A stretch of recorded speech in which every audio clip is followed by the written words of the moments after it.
Black Colossus, opening.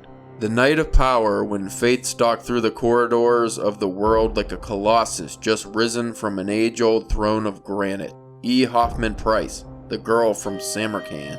Only the age-old silence brooded over the mysterious ruins of Kuthachemis, but fear was there. Fear quivered in the mind of Shavatus, the thief, driving his breath quick and sharp against his clenched teeth. He stood, the one atom of life amidst the colossal monuments of desolation and decay. Not even a vulture hung like a black dot in the vast blue vault of the sky that the sun glazed with its heat. On every hand rose the grim relics of another forgotten age. Huge broken pillars thrusting up their jagged pinnacles into the sky. Long wavering lines of crumbling walls. Fallen cyclopean blocks of stone. Shattered images whose horrific features the corroding winds and dust storms had half erased. From horizon to horizon no sign of life, only the sheer breathtaking sweep of the naked desert, bisected by the wandering line of a long dry river course. In the midst of that vastness, the glimmering fangs of the ruins, the columns standing up like broken masts of sunken ships, all dominated by the towering ivory dome before which Shavatus stood trembling. The base of this dome was a gigantic pedestal of marble rising from what had once been a terraced eminence on the banks of the ancient river. Broad steps led up to a great bronze door in the dome,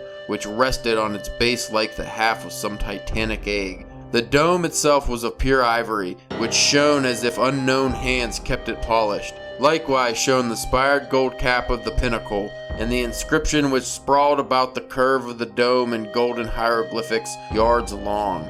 No man on earth could read those characters, but Shavatus shuddered at the dim conjectures they raised, for he came of a very old race, whose myths ran back of shapes undreamed of by contemporary tribes.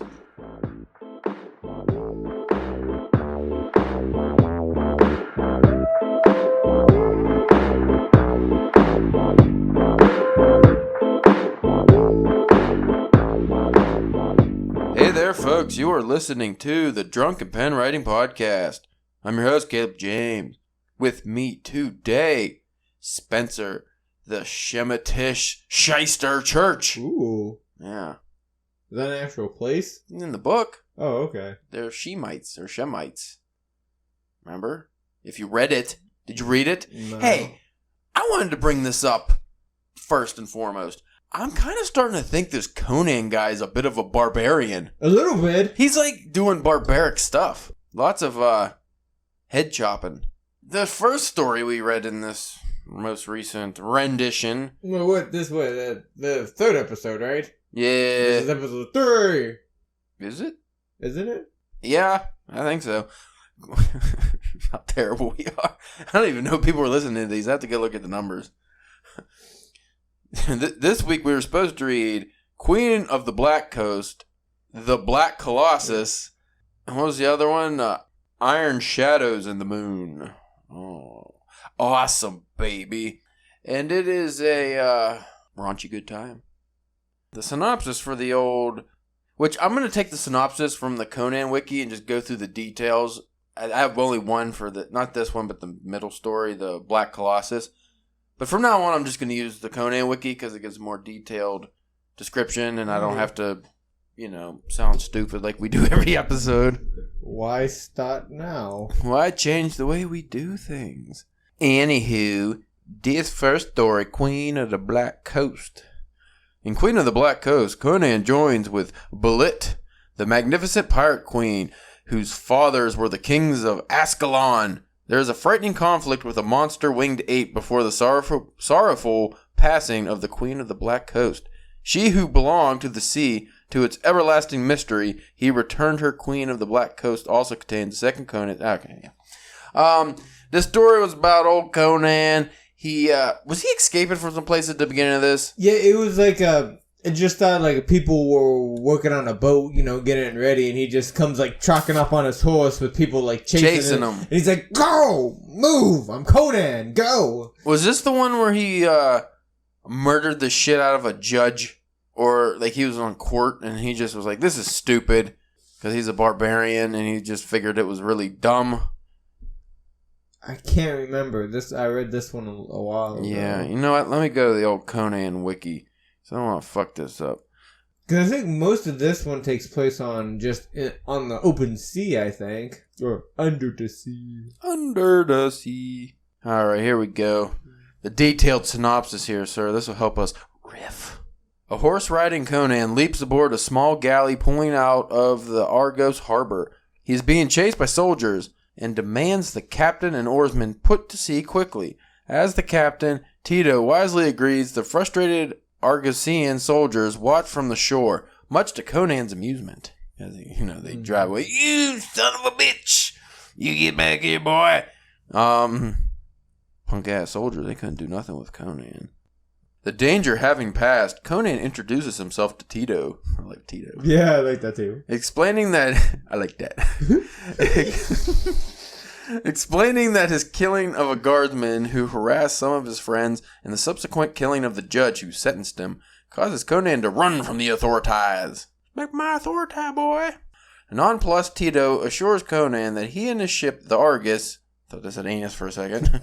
The Argus is a safe haven for... Sometimes I'm reading something, I just change the word because I just want it to be something else, and forever after it's just anus. So the ship was always anus when I was reading it. Anyway, the Argus is a safe haven for him, and Conan settles in for the journey to Kush. I like Kush too. Unfortunately, the villages Tito usually trades at seem to have been sacked by pirates, and he suspects the Tigress under the command of Belit, the Shemite queen of the Black Coast. Soon the Argus encounters the Tigress itself, and despite Conan's personally dispatching several of the black, feathered, and painted pirates with both bow and sword, the Argosian sailors are quickly overrun and killed. And they were murdered hard. Before we go on, I just want to say, with the Queen of the Black Coast, this was when we were really introduced to the black savages. Yeah. There's lots of description of the Ebon and ebony skinned people, and it wasn't overtly racist. Then again, there is a big gorilla monster. He uses a lot of apes as the bad guys too. Yeah. And they're always from these black villages and stuff, so that's a little When I was reading this story, I was at least thinking at least the black people in this story for the most part weren't these dumb in the last when the last episode after the story where he's captured the Scarlet Citadel. Yeah, and they just had that big muscly goofy black guy who was taunting him and stuff that. At least there wasn't anything too much like that. No, they at least made these ones they were soldiers. Kind of. They were they weren't they were organized, I guess you would say. I think he's in something. Just as Conan is about to be killed himself, Belit stops her men intrigued by the barbarian. And that's another thing I didn't like. And I noticed this in a couple stories.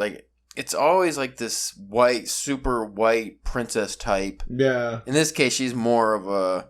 albino? Empress type. But yeah, she's just albino or something. I don't know.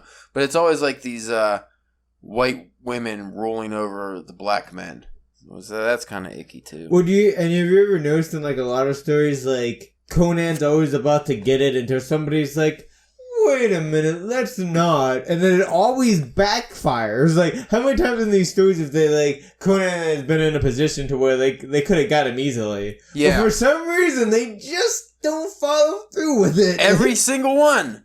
Anytime he's captured, we're gonna let you be killed by something else that's not us or something. Yeah. In the Scarlet Citadel, let's just put him in the dungeon. Instead of just killing him while he's tied up, let's just put him in the dungeon for a snake to maybe eat him. It's very stupid. It's the old James Bond style of writing. His northern Cimmerian heritage is exotic to Belit and her men, and she offers Conan the chance to be her king and to get up in that, She wants to ride that Cimmerian. What?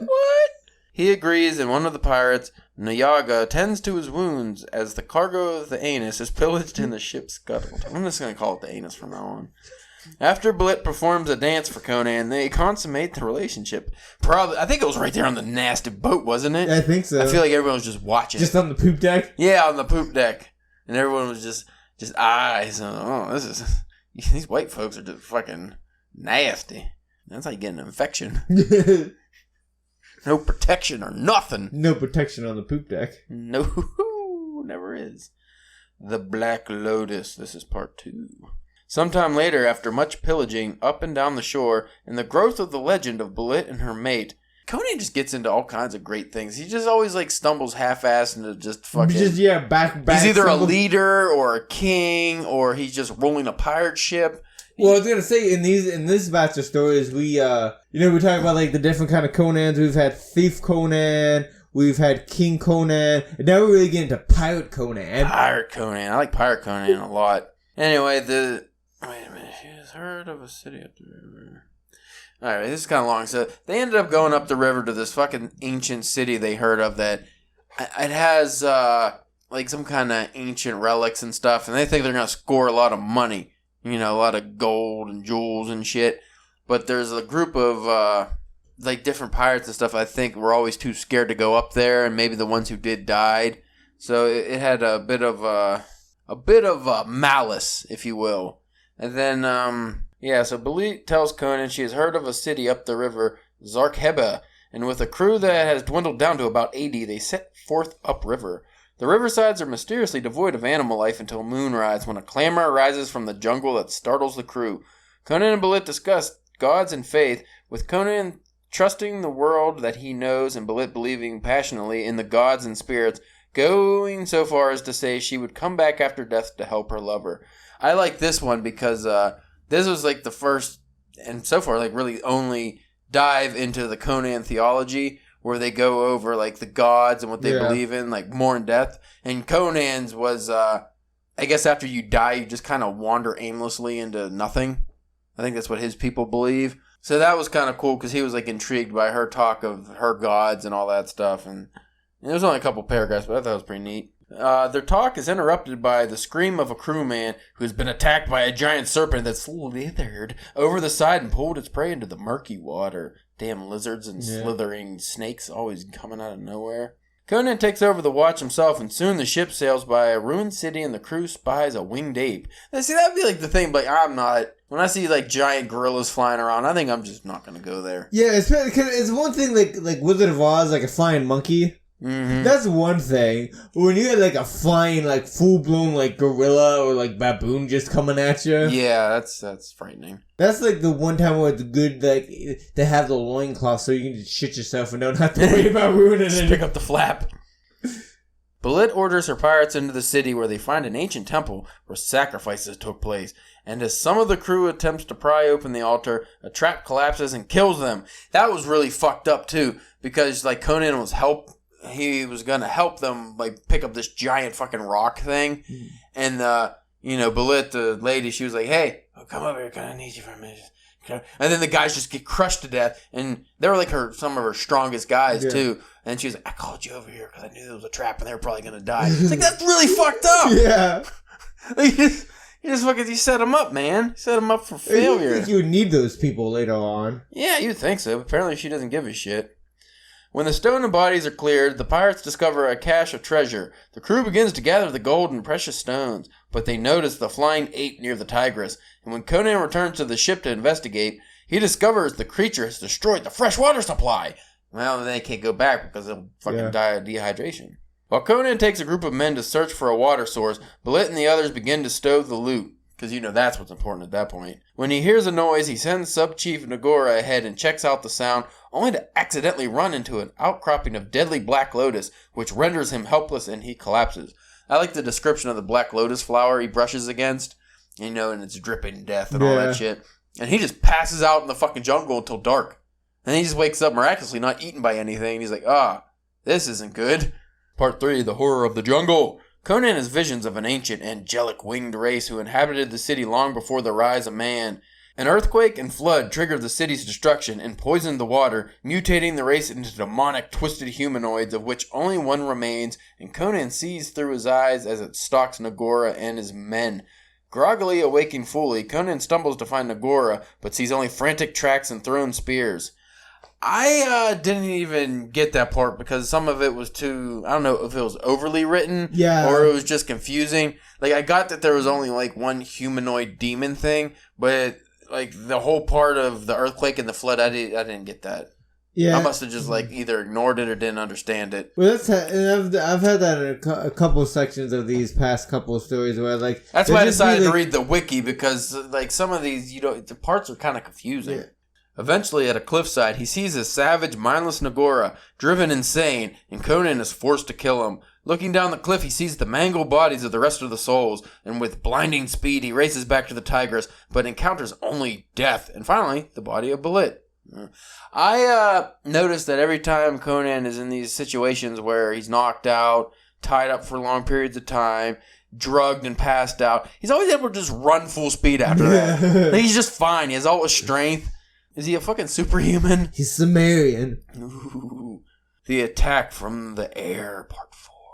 Conan places Belit on a pyre, covered with the jewels of her plunder, and returns to the city to ponder why the creature kept him alive. He believes it is just playing with him and will return to kill him. And sure enough, at dusk, he sees the shapes of ape-like creatures approach him from the jungle. He takes his bow and kills one, and almost a score more immediately rush and attack. He fells several with his bow, and when they crash into him, he kills the rest with his sword. Suddenly he hears the flapping of wings, and the creature's master, the winged monstrosity, attempts to collapse the structure Conan fights atop. He leaps away, but ends up pinned beneath some fallen debris, his sword just out of reach. Again, this didn't break his bones or anything, but he was trapped. It's like, wouldn't that be, if it was that heavy to get muscly Conan trapped, do you think he would be able to either get out or be severely injured?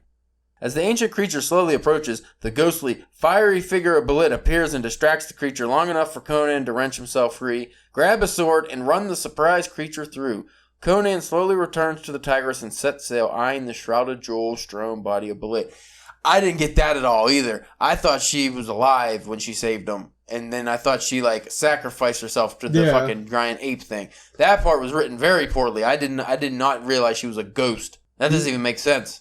Yeah, that was a little confusing. Yeah, I definitely, because I didn't understand how she died, because it didn't explain, but I guess she died before that, which maybe I just missed that part. I was kind of tired when I read some of this story. The funeral pyre. At dawn, Conan sails to the shore, lights the pyre, and disembarks. He pushes his ship back into the current and watches as it floats away, the flames reaching higher and higher until the red glow disappears on the horizon. I did not like that story. I gave it a 2.5. Yeah. Even without the racism, I didn't think it was a good story. Thought it was kind of stupid. The ending didn't make any sense. Which is disappointing because I really like the beginning. Started off really cool, but you'll have that sometimes. They can't all be winners, Spencer. Why not? I don't know. It's like it rained for pulp magazines. What's the next one? The Black Coast. No, we just did the Black Coast. We did the Queen of the Black Coast, so the next one's the Black Colossus. Duh. Yeah. Stupid jerk.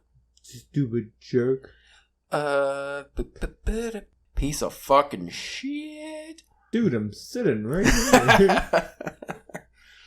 The Black Colossus. A godly command places Conan in charge of a mighty army tasked with saving a haunted princess in the kingdom of Kuja from a mysterious sorcerer. Spare that for the listeners. Stupid. What's Khoraja? Khoraja. Khoraja? I guess that'd probably be. Why is there an H in there? I just like saying it that way. Shit. The detailed synopsis. Shivatas, a renowned thief from Zamora, stands at the ruins of Kuthchamez. While crippled by fear, he's in search of a fabled treasure once owned by Thugra Khotan, an evil sorcerer who disappeared 3,000 years earlier. These sorcerers are always just disappearing. Magic, bro. Magic, son. Suddenly, as Shivatas is prying the lock of an ancient tomb, a large serpent slithers into the ruins. Again, with the serpent, man. Always fucking snakies. I'm gonna fuck you up. I'm gonna tongue that ass, boy. Oh, don't do it. My butthole's too fragile. Almost by chance, he manages to kill it with a venom on his sword that matches the snake's own. Having defeated this monster, Shivatas enters a vault full of treasure. He looks up at a dais of crystal, is transfixed in terror, then screams, presumably having been slain by an unknown magical power. It didn't explain how he was slain, he was just slain. Sometimes you gotta slay a fool. Sometimes something that you don't see or know of slays your bitch ass. Rumors spread throughout the kingdom of Cahorge. I didn't understand how the rumors spread. Because, oh wait, never mind. I thought there was rumors about the fucking sorcerer fucking up. Rumors spread throughout the kingdom of Kujahara, recently devastated by the kidnapping of its prince in Ophir. You alright there? No. Of a desert sorcerer hailed as a prophet amongst the nomads. Or the gonads, if you know what I mean. It's gotta have big gonads to go through the desert. The nomads known as Natak.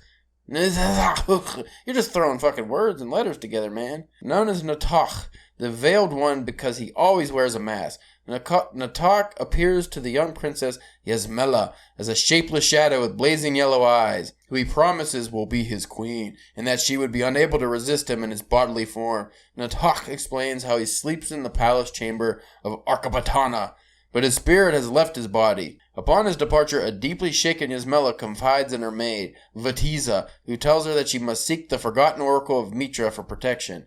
Now, didn't just want to make her his queen? He wanted to make her his queen in hell. Yeah, I think so. They were going to be in hell. That's why she was so startled, not just because he was a shadowy monster in the room saying sweet nothings. They go to a disused shrine within the palace housing a beautiful idol-like statue of Mitra. Yasmela's desire to help is answered by the disembodied but reassuring voice of Mitra.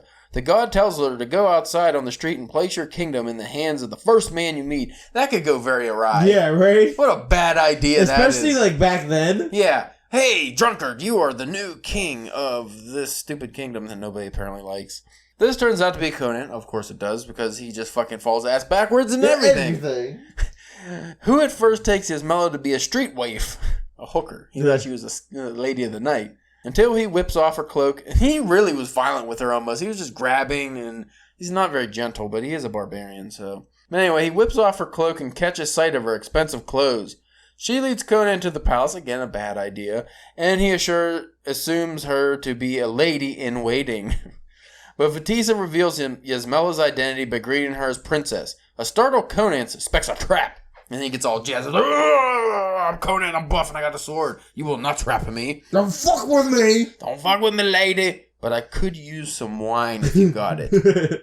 He's place-aided when Yasmela mentions the oracle. Yasmela and Conan discuss the military state of the kingdom, although the mercenaries are loyal as long as they are paid. The regular soldiers fear Kujahara is a doomed kingdom, either by the military might of neighbor Koth or the supernatural takes of Natak. And by the way, Conan really is drinking wine through this whole thing. He even slams the thing down and more wine. He's a real wino. And he was fucking had wine on his breath when she met him in the street. And he was mad because the kingdom didn't have open bars. He was really pissed off. What kind of fucking... What was the phrase he used? It was a pretty good one. Something about men working in the morning instead of drinking all night or something. As long as the country of Ophir holds Yasmela's brother, the rightful king, as a captive, things are precarious in Kujahara. As Mitra ordered, Yasmela appoints Conan commander of the Kujaharan army, much to the horror of Count Thespides, Chancellor Taurus, and General Almeric. There's another Taurus. That's a popular name. Because the thief was Taurus in the Tower Elephant thing. Tower of the Elephant. Ultimately, and with the blessing of the Agha Shupras, her counselors reluctantly agree to serve up under him. In a moment of foreshadowing, Almeric exclaims how, I have seen kings who wore their harness less regally than you, upon seeing Conan in full plate armor. So this was hinting at the very first story that he was already king. Yeah. So not much of a hint, because I read that story. The mighty Kurajan army, bolstered by Almeric's multinational 3,000-strong mercenary force, sets off to meet Natak.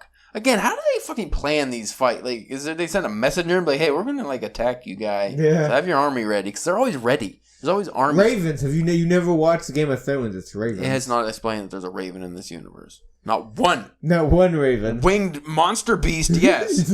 Flying apes, yes. Bat things, yes. Not one raven. The princess was riding with them also. Yasmela seeks shelter in Conan's tent from Natak's visitations. Ooh. Woken the next day by a conversation between her commander and a frantic Shemite thief from Shumir, he relates the tale of Shavata's death in the treasure chamber. His tale of Natak's unearthly power is so terrifying that Yasmela faints as the thief reveals a gold coin, which he says is stamped with the true face of the veiled Natak. Coin forged 3,000 years ago. Also, we finally got to the point, there's a lot of fainting going on with these ladies. It went from the first stories, the ladies were more badass kind of. And now from this point on, we get into ladies who swoon. The actual word swoon is used a lot. We'll talk about that a lot next story. Yeah. And then there's a lot of fainting and helplessness, and especially the next story. And these ladies depend on Conan for protection. And now we're starting to get the 1930s view on women as well. Conan's army heads for the well of Ataku, where Natok's horde is said to be camped. On their commander's orders, the Korrigan army halts at the pass of Shamla, held by the Zahimi tribe, who joins Conan's troop. I was a little confused about the Zahimi tribe. I didn't understand where they fit in, like, the way I was reading it. I did like the description of, like, the desert and stuff a lot in this. It was pretty cool. Conan arranges his forces into battle formation, soon after which a mysterious fog engulfs the area. This was cool. The sound of the large body of men thundered through the fog, which suddenly lifts to reveal the huge army of the Natok. The fog was cool because it was just like a mist that came in, and there was, like, no reason for it. And it didn't act like regular fog, and they couldn't see anything, and then Conan puts his ear to the ground, and he's thundering, and he's like, oh, there's an army coming, and then all of a sudden the fog just disappears like it wasn't even there. So that was neat. The sound of a large body of men thunders through the fog, blah, blah, blah, blah, blah. Count Thespides ignores Conan's suspicion over the apparently disorganized enemy, choosing instead to charge headlong at the enemy lines. This turns out to be a disastrous idea for that guy. He got in a big fight with Conan about it. He was mad with passion for his knights to show their might and go fuck up some shit, and turns out this was a trap. As the horsemen are all burned to death by magic in the midst of their headlong rush, they all just ran right into a big fireball and died. It was really, really anticlimactic. And Conan's just sitting on the hill drinking like, that was a bad idea. Told him. They won't listen. Nobody want to listen to Conan. Nobody, because he's a barbarian. Now he's the head of the army. He's like, does he know what he's doing? Well, apparently he does, and they didn't. This almost routs the rest of Conan's army, but he maintains order by angrily smashing a would-be deserter in the face with a beef bone. I like that part. It's like, fucking bitch! He bloodied that guy's nose. Shupra's mounted... How do you get mad when your beef got beat up with a beef bone? You can't even, fight Conan either, because you know you're going to lose.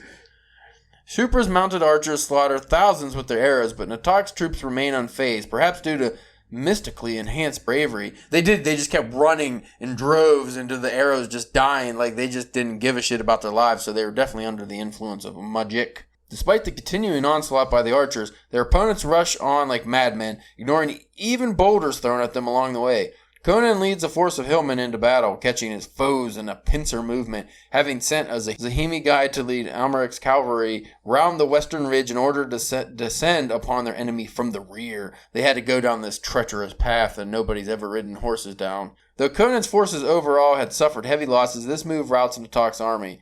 And also, there was a scene where Conan's running down, this one ridge that nobody ever goes down, and his whole army behind him. And they're just, some of them are falling and just getting crushed by horses and stuff. The mighty Prince Gatuman of Stygia meets Conan for single combat and almost overcomes him, but Conan eventually managed to stab him into submission. He did. He just kept stabbing him and stabbing him. That's a great way to submit somebody. Just stab him. Quit stabbing yourself. Quit stabbing yourself. Quit stabbing yourself. It seems that Natok's forces have been defeated, but Natok himself is still fighting. His chariot, driven by an ape-like demon and pulled by a camel-like creature, rushes forward to kidnap Yasmela. However, the demon betrays Natok, throwing him and Yasmela from the chariot before flying off to freedom. I didn't understand why the thing did that. There was no explanation, I don't think. Story, that's why. Yeah, I mean, Conan was chasing him, but it didn't. And of course, there's a horse scene where Conan needs to catch him, and just so happens a horse is running full speed right past him without a rider, and he just jumps on. It's like, oh, wasn't that convenient? But also badass. Very badass. Natok runs into the nearby ruins where he is confronted by Conan. This is so anticlimactic. Here he reveals that he is Thogra Khotin, risen again. Natok is Khotin backwards and attempts to defeat Conan first by throwing a snake at him, then a scorpion. The snake was what do they call that? A scepter. He throws a scepter at Conan, it turns into a snake, and then Conan chops it in half, and then it just turns into a scepter again. And then the guy has the lady tied up there on a thing, and he has a black scorpion of death, and he's threatening him. And Conan, the guy doesn't even move. Conan's just fuck you, and just throws a sword at it, right at his heart. It was a split second. He's just meh, and he just killed the guy. And it was so stupid. He had this big build up, and then he just kills the guy with the sword to the chest he just threw it. And the guy was yeah, it was so fast, couldn't even move, and then he was dead. Probably running out of space. Yeah.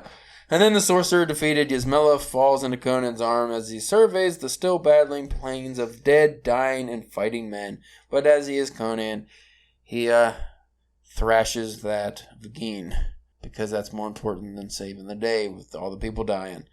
But that story I would also give I give that like a 3.5. And was I right, or was it just me that it seemed like it took forever? That was like the longest story to me. I don't know why. But I mean, even for like Conan to show up. He didn't show up for like 2 or 3 chapters. But I don't know about you, but like a lot of time with these stories, like it's kind of slow for me until Conan shows up.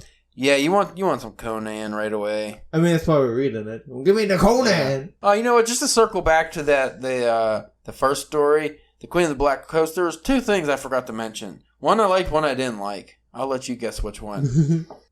If it's racist, you loved it. The phrase "sacrifice the blacks to open altar." Oh yeah.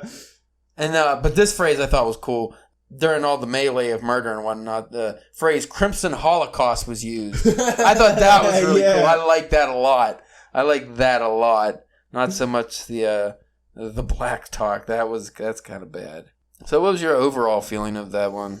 Yeah, this one I wasn't as fond about. I didn't care for the first 2 stories, both black stories here, the Coast and the Colossus. And the Black Colossus is such a cool name, too. And I was really looking forward to it because, like I was saying before, I'm pretty sure I mentioned before in previous episodes, whenever I was first doing like some research, on Conan and the different stories and stuff like that, that I always like it seemed like the Black Colossus was like, that was one of the ones that they always brought up as being like, one of the better stories, and I don't know. I mean, the Black Colossus was only, like, that was the beginning, right? The big building thing. Yeah. And that wasn't really even in it too much. Again, though, I thought it was, like, really well written for the most part. Like, this story, there was a lot of scenes and a lot of imagery I really liked, like when he's describing the desert and different things like that. And even the big battle scene was kind of cool, like, with all the killing and stuff. But it did seem like it just fucking was dragging on and on when I was reading. It was really, I mean, it held my attention, but it definitely wasn't as good as some of those first stories we read. And finally, we have Iron Shadows in the Moon. Oh! Better not do that Nitro again. That's what I was waiting for. Oh! He's probably getting into something. He's probably fucking tore the house down on that side. You walking into the living room, you don't have a wall anymore. Yeah, it's alright, I rent. Escaping a massacre that claimed his army, Conan and an abandoned princess, go figure, make their way to a haunted and occupied island at the same time as a band of pirates. Now, I just finished reading this story today, actually, like right before we recorded this, so this one's freshest in my mind. I would give this one again, a 3.5. I thought... I think it was definitely the best out of these three. Out of this chunk. Yeah, you know what? I still didn't find it all that enjoyable. Like, there was parts of it that were cool, like, especially the end. I mean, I'll get to it here, but I thought the end was kind of stupid. And the beginning was probably the best part, I think. Yeah. It opens up with a lovely female named Olivia, having fled captivity from the city of Akif, is chased down and cornered in a marsh on the edge of the Villette Sea. Does anything ever good happen at a marsh? Probably not. All it is like murder and death is the only things that I've ever seen that happen. Marshes aren't very nice places to be in. I used to live in a marsh and it wasn't good at all. It's wet but kind of humid and lots of bugs. Her pursuer and former master is a sadistic Hycarian rogue named Shah Amaroth. But before he can lay loathsome hands on the hapless heroine, a figure rises from the reeds. Well, again, isn't that convenient? You know what? This part almost made me roll my eyes, though. Apparently, the newcomer has his own bone to pick with Shah Amaroth, having seen all his Kazaki allies and his free companions betrayed and treacherously cut down to a man before escaping into the marshes, where he is hidden out for so long he is nearly mad. The newcomer quickly dispatches Shah Amaroth, then he and Olivia hop in a boat and decide to lie low for the next little while. Obviously, the man's Conan. Yeah. Once again, Conan's the only survivor of a giant massacre. And again, his army was betrayed by another army. Go figure. And what are the odds that he just happens to be hiding out in a marsh that this guy is walking past? Well, at least they tried to do this one, like, everybody tried to go, like, east or whatever, and I was like, that's not a good idea. Yeah. So I went the other way, and they all got murdered, and I didn't. But still, like, he popped up right where this fucking guy was that he wanted to murder. And he murders him good. How did he murder? He just stabs him in the gut, didn't he? I'm pretty sure, yeah. Yeah, he murdered him good. Oh, he didn't just murder him good. He really murdered him good because, like, didn't he just, like, stab him and just, like, made him a big lumpy blob of flesh, pretty much. Because the lady was watching and she was like, ew, icky, but I can't stop looking. And her being a former princess, she's repulsed by Conan in the barbarian life. But this one had the heaviest themes of civilization versus barbarianism. Yeah. Because the civilized man was the one that was her captor. Yeah. Who she got sold to from her father. Yeah, her father sold her to the man.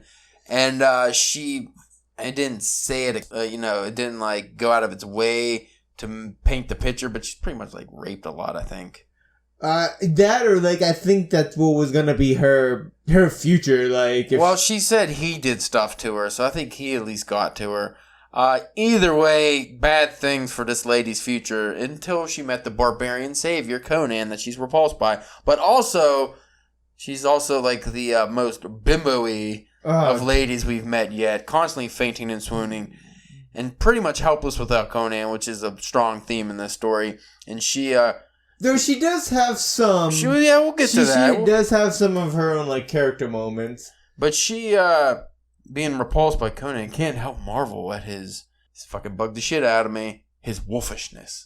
Because he, in these stories now, has been referred to as a wolf or wolfish 57 times, a tiger 800 times... tiger eyes, tiger-like. Lions. And I'm not just talking... He always roars like a lion. He always roars and rumbles and groans and grits and laughs like a lion. And not only in just, like, one story, but in, like, one page, you'll see, like, the term wolf or tiger used multiple times. Yeah. And he always has the same goddamn smoldering blue eyes or blazing blue eyes. I'm like, all right already. We get it. It's blue.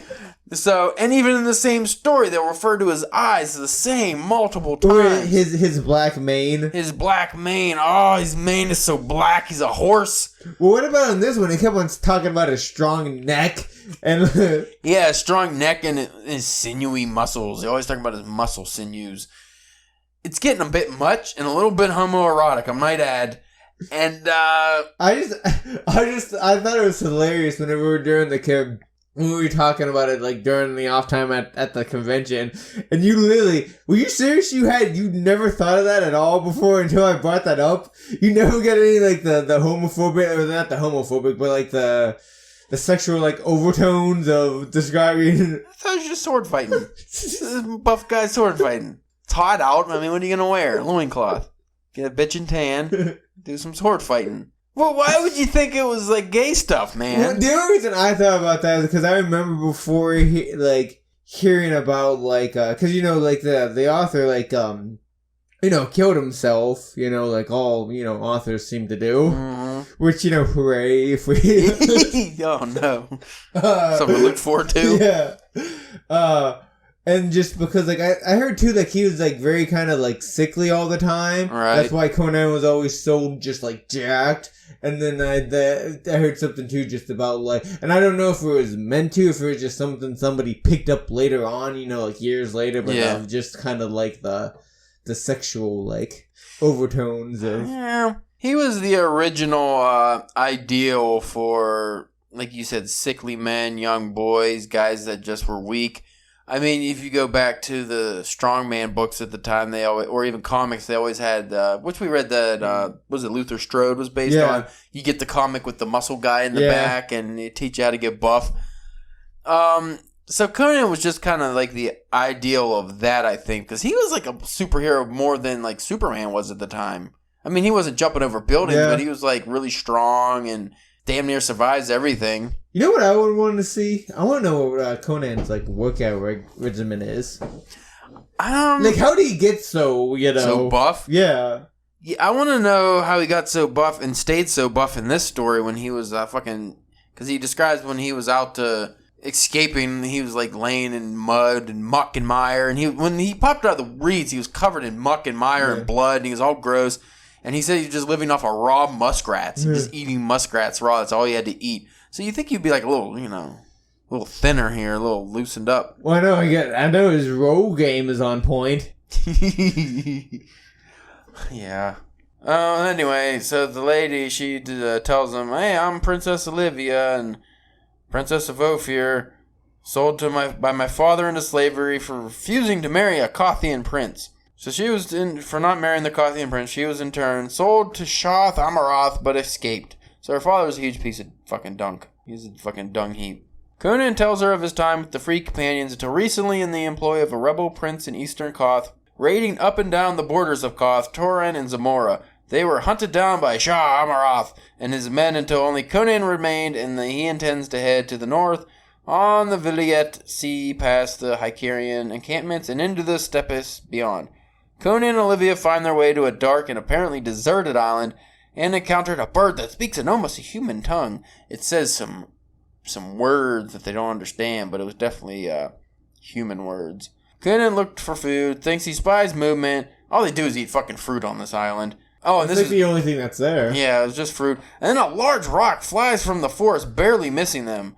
Conan, being himself, was like, who threw this rock? He sees nobody, so he picks up the rock to see how heavy it is, struggles to lift it over his head, is only able to throw it a couple feet. Yeah, and like all of his might. So he's like, I don't know what threw this rock, but it couldn't have been a man. There's no way a man could throw this rock if I can't, because I'm clearly the manliest of mans.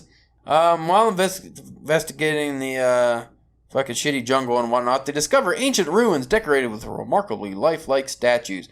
They stand atop the platform and spy sails possibly approaching the island. They decide the high ground of the ruins is safer than the forest and restlessly fall asleep. This whole part was a little weird coming up. I didn't really care for it. Olivia has a dream in which she sees a band of men with skin the color of true black torturing and killing a fair-skinned youth. When the youth's head is cut off, a godlike figure appears and turns the ebony-skinned warriors into the statues that dot the ruins. Now, wasn't like the kid who was like so beautiful, he was like the offspring of God and human, is what I got. Yeah. He was like the offspring of a god having sex with, like they talk about that might have been what he was. And then it didn't say why he was killed by the, now there is, and he uses some wording that I won't use, but he talked about these not being like the blacks. These weren't like what you would consider black people. They were just, I don't know, fucking black-skinned monsters. Yeah. So he did make that distinction, even though he didn't do it so as nicely, I guess. When the youth's head is cut off, a godlike figure appears and turns the ebony skin warrior.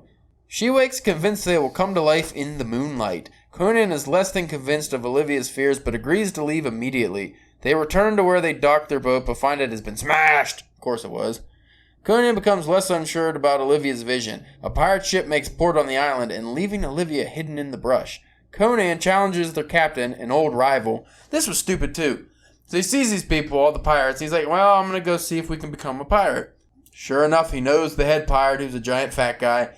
And they've had disagreements in the past. I mean, so the pirates decide they're going to kill Conan. And he slays the pirate captain. And after this, he's like, hey, am I going to be your pirate captain? And that's the rules, right? Yeah. One of them rules of you folk. And by pirate law. Yeah, and before they decide anything, he just gets knocked unconscious by a stone that some pirate with the name Aratus, some little skinny, wienery, rat-faced pirate, just slings a rock at him with a slingshot and knocks him out. So Conan can take all these beatings and stuff, but then he gets knocked out by a rock. Well, they didn't say, but like I pictured it in my mind of like catching him like on the temple or something. Like you know what? You know what I mean. Especially if he wasn't seeing it happen. Yeah, and then the pirates they bicker back and forth whether to kill him or make him captain. And what that comes down to is the two lieutenants, they just don't like each other. Yeah. So one wants this, one wants the other, and they're just never going to agree. So they take Conan into the ruins, and they just get hammered drunk, is what happens. They just fucking because they can't come up with a conclusion of what to do, so they get hammered drunk. Olivia is still hiding up on the cliffs, and then something's coming after her. Yeah, she can feel like something watching her and chasing her or something. And this whole time I thought it was like some kind of ethereal spirit, which would make more sense how this thing was able to stay so hidden. But she makes her way down the mountainside or cliff or whatever. In a not fun way. Yeah, and like what it didn't say... In a very Chris Foley way. That's what I pictured, like... Just rolling it. Yeah, she was getting all fucked up. And then, because Conan carried her up the mountain. Like, she was pretty useless this whole time. She just keeps thinking about how Conan's the only reason she's alive and saving her. And, like I said, the reason why...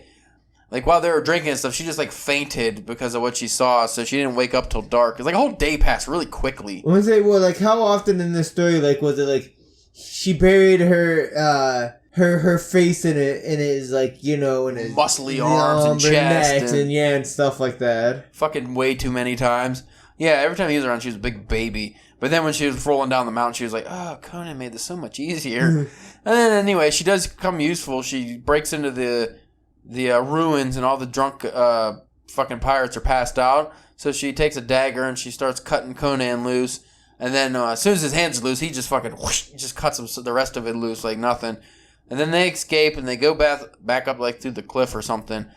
And then they encounter, where do they encounter, Spencer? A giant ape. A man ape. A gray man ape. I don't know what the difference is between a regular ape and a gray man ape. Would they describe how it might have got to the island? Maybe this was the time he was trying not to be racist. I guess. Anyway, they were, this fucking big man ape starts fighting Conan as it would. You know, a man ape that could throw a boulder like a fucking grapefruit. Gets a hold of Conan. He cuts its one arm off. It's fighting him. And then there is a cool scene where it goes into... It's trying to eat his face or his head. Yeah. And he's sitting there just stabbing it 1,000 times. I was going to say, this is another just stabbing into submission. Yeah. And then literally right as it's about to fucking bite his head off, it just clamps his teeth right in front of his face and just dies. So that was cool. And didn't explain what the fucking point of that was. But that was cool. And then they go down and they hear lots of screaming and stuff. So they rush to the pirate boat to take the pirate boat. All the pirates that are left run out because they all were getting ripped apart. Here, I'm gonna have to look this part up because I didn't understand. Was it the fucking statue monsters? Yeah, I think it's whatever that she was worried about. I think came to fruition, and yeah, because there's a horrific slaughter at the ruins.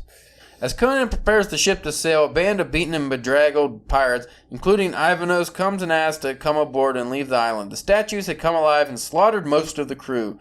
Conan challenges them, and he says he's gonna fucking kill him. And then they're like, "No, man, you're a buddy. Don't do that." And then they finally agree after realizing he was just gonna club him in the head to death. That he could be the captain of the pirate boat, and she's. I also like he was just like. He's like, I'll just fucking drown the boat right now. Yeah, he was also like, I don't give a shit. Because there's like 40 of us and one of you. Even if you kill most of us, you're still gonna die. And he's like, well, I'll just sink the boat. Fuck you guys. Yeah. No. Hey, buddy. And then none of us would get killed. Hey, pal, you don't gotta do all that now, guy. You can just let us on. You can be captain. And then Olivia becomes his first wench, and I think it just ends with her being super white and swoony again. Yeah. I think they were like in a brace. I think they were about to get it on. I just assumed they were fucking to get on the poop deck. It seems to be his move. He likes the poop deck a lot. Yeah. Loves that poop deck. That big old poop deck.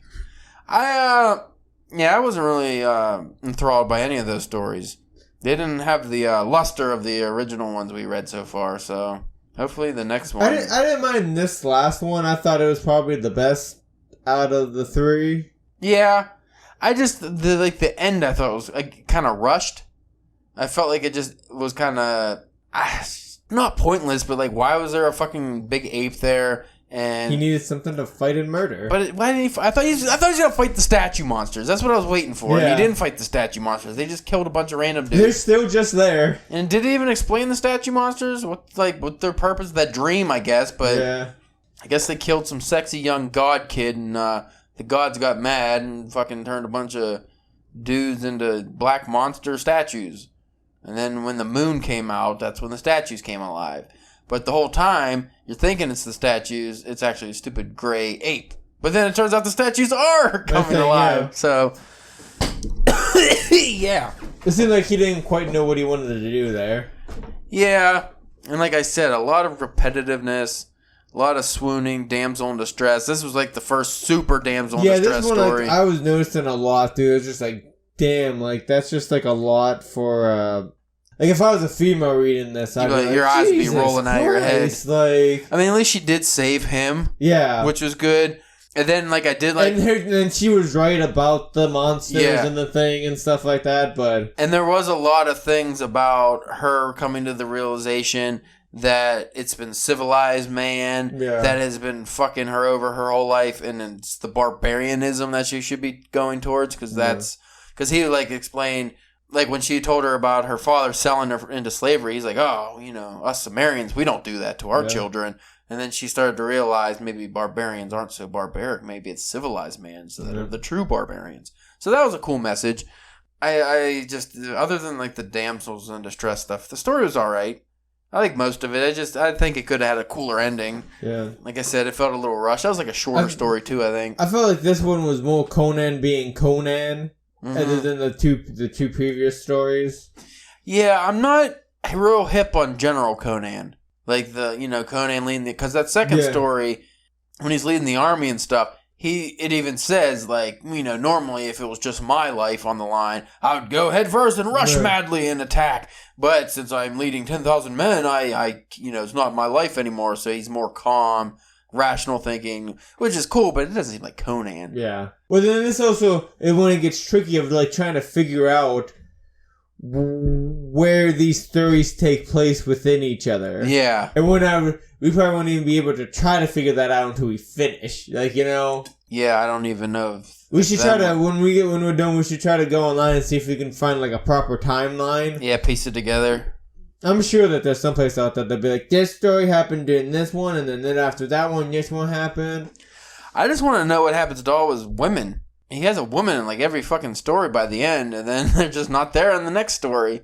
So Conan's gone through a lot of women, like the loves of his life. I mean, okay, Belit died, so that's fine, but like the first lady kind of died. Well, that one wasn't really his lady. He just tried to, me too her. He had he had Olivia. Who was the? No, you don't think he had a lady in Scarlet Citadel? What about the? What was the fucking middle story, the Black Colossus? Do you have a lady in Black Colossus? I forget. I don't think so. Unless it's that one lady like he ran into end up, Let me look at this list of swanning. I think so far he's had like 3 ladies, not including the one that died or something. But either way, it just seems like these ladies just disappear. It's hard to remember them because most of them are just like dark haired. Yeah, because he had that Princess Yasmela in the last story. I don't know what happened to her. Who knows? Maybe just toss him. Maybe he breaks up with these bitches. Maybe after a while they're like, I'm sick of his shit. He's always bludgeoning and stabbing people. I had enough. Enough with the cleaving already. Jesus. Fucking house is never going to be clean. Told you not to leave your sword there. But anyway, that's a Conan. If you want to check out the DPW website, it's drunkenpenwriting.com. You can go to Twitter and hype us up at drunkenpenwriting. Instagram is at drunkenpenwriting, and Facebook's drunkenpenwriting, and Instagram again for the DPW After Dark is Spencer Church 69. That's way too many 69. No 69. Need more 69s.